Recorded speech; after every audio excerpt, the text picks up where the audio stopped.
সংসদে বিশেষ অধিবেশন চেয়ে প্রধানমন্ত্রীকে চিঠি ইন্ডিয়া জোটের।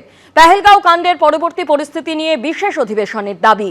পেহেলগাঁও নিয়ে সরকারকে সমর্থন করেছে বিরোধীরা। বিদেশে গিয়েও সরকারের অবস্থান তুলে ধরেছে বিরোধীরা। অথচ কেন্দ্র, অন্যান্য দেশ ও সংবাদ মাধ্যমে মুখ খুললেও সংসদে নীরব। বিদেশ থেকে সর্বদলীয় প্রতিনিধি দল ফিরলে সংসদে বিশেষ অধিবেশন ডাকা হোক। প্রধানমন্ত্রীকে একযোগে চিঠি কংগ্রেস, তৃণমূল, বাম, সমাজবাদী পার্টি সহ বিরোধীদের। চিঠিতে সই Mallikarjun Kharge, Rahul Gandhi, Abhishek Bandyopadhyay, Akhilesh যাদবদের।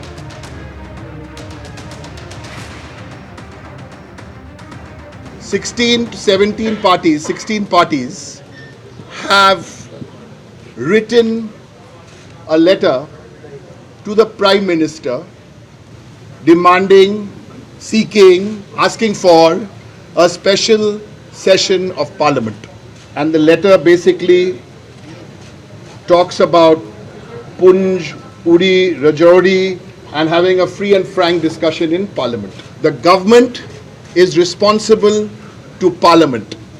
Parliament is responsible to the people. So it's but natural for all these parties, since the government is answerable to Parliament, that's why this session, because Parliament is responsible to the people. अगर president Trump से कहने से आप युद्ध विराम कर सकते हो,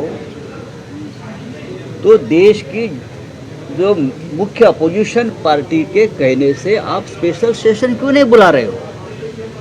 क्या हमको स्पेशल सेशन के लिए प्रेसिडेंट ट्रम्प के पास जाना पड़ेगा? प्रधानमंत्री जब संकट में थे या देश संकट में था, तो आपको हम सभी की ज़रूरत पड़ी थी कि देश एक है, हम सब एक है, तो हमने आपको समर्थन दिया। लेकिन अगर आप संसद सत्र बुलाने में राजनीति करते हो, तो ये देश के प्रतिष्ठा के लिए और लोकतंत्र के लिए ठीक नहीं है। इसलिए जो लेटर है हमारी तरफ से ये बहुत महत्व रखता है। पहलगाँव घटनार परवर्ती अवस्थाय की घटलो এটা তো জানার অধিকার আছে দেশের। সেই কারণে মমতা বন্দ্যোপাধ্যায় বলেছিলেন যে সংসদের বিশেষ অধিবেশন ডাকা হোক।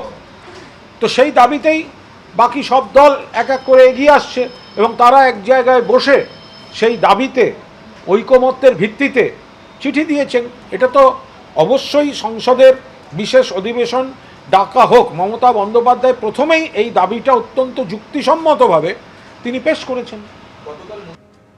সংঘবদ্ধ হওয়ার চেষ্টা করতে পারে, সংঘবদ্ধ হওয়ার সম্ভাবনা নেই। তার কারণ আমি আগেও বলেছি যেটি এমন একটি জোট, কারণ এদের মধ্যে নীতির কোনো সমানতা নেই, এদের মধ্যে নেতৃত্বের কোনো সমানতা নেই। অর্থাৎ কোনো একজন ব্যক্তি গোটা জোটটাকে নেতৃত্ব দিচ্ছেন, সেই ধরনের পলিটিক্যাল লিডারশিপ এদের মধ্যে নেই।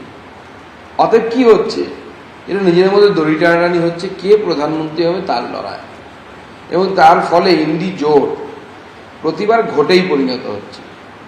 আমি জানি আজ ডেরেক ওব্রায়েন সাহেব উনি এসেছেন তৃণমূল কংগ্রেসের তরফ থেকে এবং মিটিংয়ে অংশগ্রহণ করেছেন।